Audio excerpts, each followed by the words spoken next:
Did any of you watch the men's French Open final?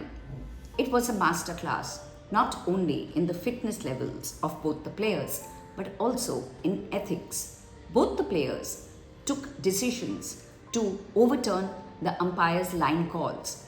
Each decision would have surely cost them a point and maybe even a game.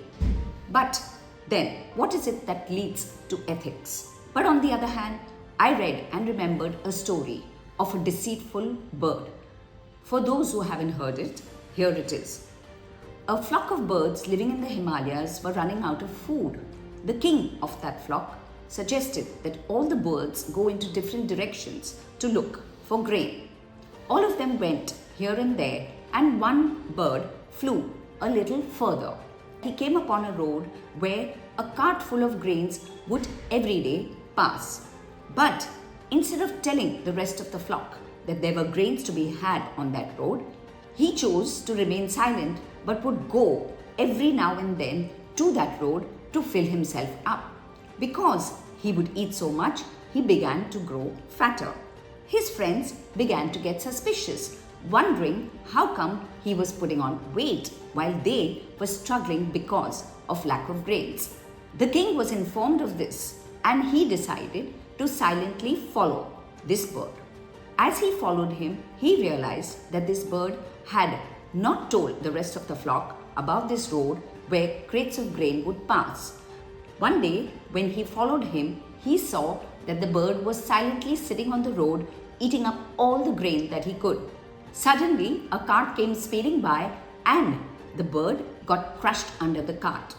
The bird saw the king. Ashamed, he apologized and he died. Welcome to today's episode of how to recognize deceit. On one hand, you have two men fighting for a French Open Cup, and on the other hand, you have a deceitful bird. But what is it that leads to the psychology of deceit? There are many facets actually, but I want to enlist two. In the first example of them overturning the umpire's call, maybe there was a philosophy of not having to win all the time.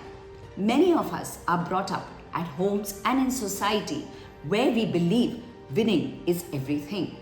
And not only that, winning is considered a measure of self-worth, and we get esteem when we win. So, but naturally, being defeatist becomes something that we can't bear. Obviously, when winning is everything, we can't stand being defeated, and that becomes a way of life. We don't realize that that makes us cheat, and many a time, in spite of cheating, when we lose, we can't stand it, and these are the kind of people who may often either become vicious or, unfortunately, take their own lives. In the second example, where the bird was sent out to scout for food for the flock, he decided to be selfish, believing that only he and he would want all of the grain.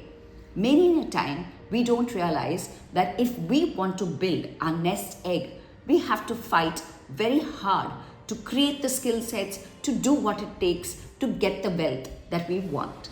However, because of our laziness or because of our own belief that we don't know enough or that we are not capable, we usually try to do deceitful things.